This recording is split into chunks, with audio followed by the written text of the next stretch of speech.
Bom, dando continuidade, pessoal, essa segunda parte aqui eu vou falar de algumas das estruturas que talvez sejam as mais utilizadas assim no JavaScript, que basicamente é os objetos e os arrays, né? Então, primeiramente, né, o objeto nada mais é do que um tipo de dado no qual a gente pode armazenar diversos valores dentro. E esses valores não necessariamente precisam ser do mesmo tipo. Então, aqui eu já deixei criado um objeto do tipo pessoa, que tem alguns atributos aqui dentro, né, como vocês podem ver, né, nessa abstração, o primeiro nome, o último nome, que são strings, a idade, que é um número, esse alive que eu quis colocar só para representar um boolean, e esse cara aqui, né, que é do tipo date, que no caso aqui eu estou pegando o timestamp, que é outro cara que a gente vai trabalhar muito com ele também quando a gente estiver lidando com datas, tá? E beleza. A primeira coisa assim de objetos que eu queria falar, primeiramente, é como a gente consegue fazer os acessos desse cara, né? Então a forma mais, assim, uma das formas, na verdade, né, da gente conseguir fazer esse acesso é pegando, por exemplo, o cara aqui e entre chaves a gente colocar o nome do atributo que a gente quer, como por exemplo o first name. E com isso daqui a gente pega o primeiro nome daqui do first name o first name, que é esse atributo do objeto person, que no caso é John. Bom, outra forma da gente conseguir fazer esse acesso é através de estruturação. O que seria de estruturação? Algo como, por exemplo, a gente fazer isso daqui. Aqui, né, eu apontei esse símbolo de igual aqui para o objeto person, e aqui dentro eu posso pegar qualquer atributo que eu queira ali dentro. Então, se eu pegar agora, por exemplo, o age, e agora eu der um log nesse cara aqui, eu obtive 50, que é exatamente o valor que está dentro do objeto. Então, são duas formas da gente conseguir fazer o acesso desse atributo dentro de um objeto, né? Através desse hash aqui, ou através de estruturação. Bom, dando continuidade, vou dar uma comentada aqui. Outra coisa que outro tipo de dado assim, que é muito utilizado, como eu disse, é o array em si. O array, assim como de outras linguagens, né, como a gente já conhece, vou fazer aqui um array de números para exemplificar, chama ele de ar, e vou colocar valores desordenados aqui dentro a princípio. Beleza. Bom, primeira coisa que eu queria mostrar sobre ele, a gente visualizar o tamanho dele, que é o length mesmo que a gente tinha utilizado anteriormente, e a gente pode ver que o tamanho vai ser 4. Bota, e beleza. Outros métodos que a gente tem nesse tipo aqui, né, são bons de comentar, né, os principais talvez, ser o push, o shift, o pop e o shift. O push, né, como vocês talvez já devam conhecer, a gente vai consegue a partir dele, né, com essa sintaxe aqui, adicionar algum novo elemento no final do array. Então, no caso aqui, se eu quiser adicionar um elemento 20, dá um log aqui, novamente, para a gente conseguir ver. Bom, como dá para ver, a gente adicionou o 20 no final do array. Agora, do contrário, se a gente quisesse adicionar esse elemento no começo, a gente poderia usar o shift, no caso. Então, vou só retirar isso daqui. Agora eu vou querer inserir esse 20 no início. Como vocês podem ver, agora o 20 está no início, né? O 4 já não é mais o primeiro elemento. E, bom, os outros dois finais, né? O pop, ele vai remover o último elemento do array. No caso aqui, o último elemento nesse caso aqui é o 10. Então, aqui o esperado.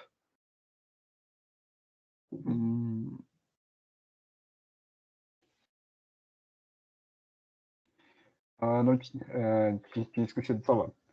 No caso aqui, teve o comportamento esperado como a gente quis. E o shift, a gente vai remover o primeiro elemento do array, por exemplo. Então, foi exatamente o que aconteceu. A gente removeu o 4. Então, com esses métodos aqui básicos, né, a gente consegue manipular mais ou menos a estrutura do array. E, bom, dando continuidade,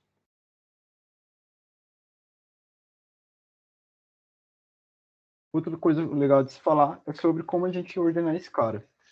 Então, a gente, por padrão, tem o método sort na API do JavaScript, no qual a sintaxe dele consiste basicamente, né, em você fazer isso daqui, mas além disso você tem que passar uma função aqui para dentro, e através dela que a gente também vai conseguir falar se esse array vai ser ordenado de forma crescente ou decrescente, ou de outra forma que a gente queira.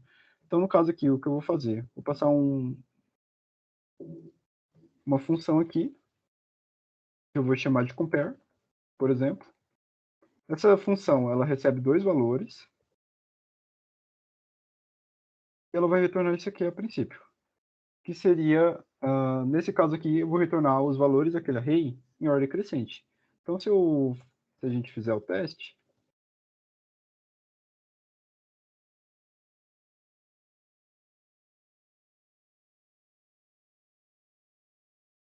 a gente vai ver que esses valores foram ordenados em ordem crescente.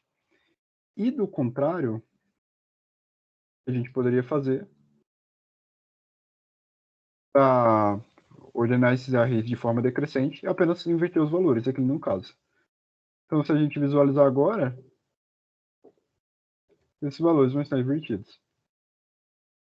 Como a gente pode ver. 10, 4, 2 e 1, como esperado. E beleza. Outro ponto interessante que eu queria falar aqui para vocês, talvez você o mais útil, é sobre tratar arrays com objetos. Então, no caso aqui, eu tinha deixado, na verdade, tinha deixado aqui embaixo um array de objetos.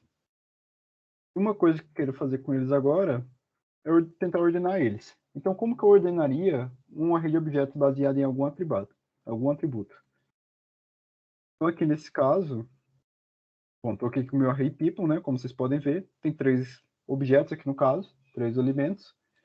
E aqui nessa função, vou passar o people e vou ter que fazer uma alteração aqui na minha função.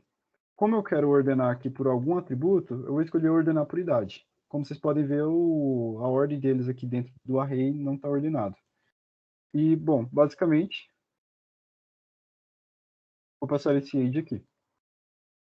E dessa forma, né, eu vou ordenar de forma decrescente a princípio, que a gente tinha feito anteriormente. Se eu vier aqui no terminal e... Vou pegar esse cara aqui, na verdade. A gente vai ver que a ordem deles mudou. Agora, de forma decrescente, né? O John veio em primeiro, né? Que é o que tem a idade maior. O Jimmy em segundo, com 23 anos. E o Doe em terceiro, com 20.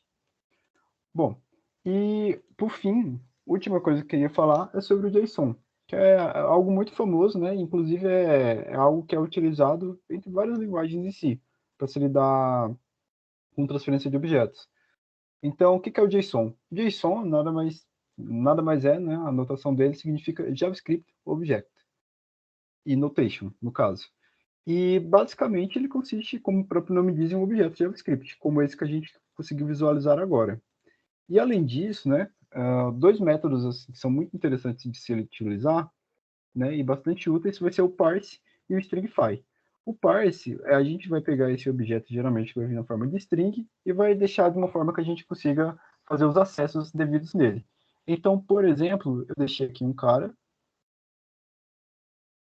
esse cara aqui no caso, que está como string, e aqui eu vou fazer o seguinte, eu vou pegar aqui um const, declarar uma nova variável que eu vou chamar de employees, e vou fazer um JSON.parse no text. Antes disso, só para ficar um pouco mais claro, se eu por acaso tentasse fazer algum acesso no employees, text.employees daquela forma que a gente tinha acabado de ver, isso daqui, claro, vai me retornar. Vou só tirar isso daqui para não... Isso daqui vai me retornar um undefined, né? Como eu disse, se esse objeto vier dessa forma, né, na formato de string, a gente não consegue fazer esse acesso. E para conseguir fazer esse acesso, no caso, a gente precisa fazer esse parse. Agora, né, novamente, se a gente tentar, após o parse, tentar fazer alguma coisa com esse cara, no caso, eu vou mudar um pouco. Vou deixar aqui como text, né? E vou dar um print aqui para vocês. Bom, aqui eu já vou conseguir fazer o acesso. No caso, utilizando aquela sintaxe lá de sempre. Employees. Já vou conseguir, agora, como vocês podem ver, ter um acesso direto aos atributos que eu queira, né?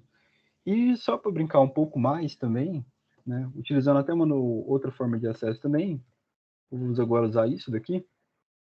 Vou pegar agora o primeiro elemento, no caso esse daqui, o segundo, na verdade, e vou exibir o last name dele. Então, se eu pegar esse daqui e mostrar o last name dele, eu vou conseguir ter acesso exatamente àquele, no segundo atributo, no caso, né? E vou pintar na tela. Opa.